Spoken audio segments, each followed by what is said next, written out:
esporte aqui para esse vídeo.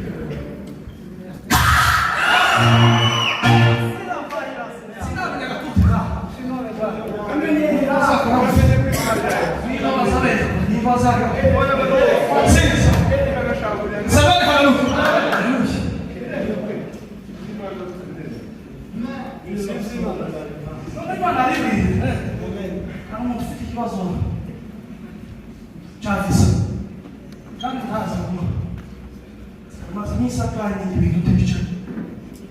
Carne, será que é para o segundo? Acho que não tem bem.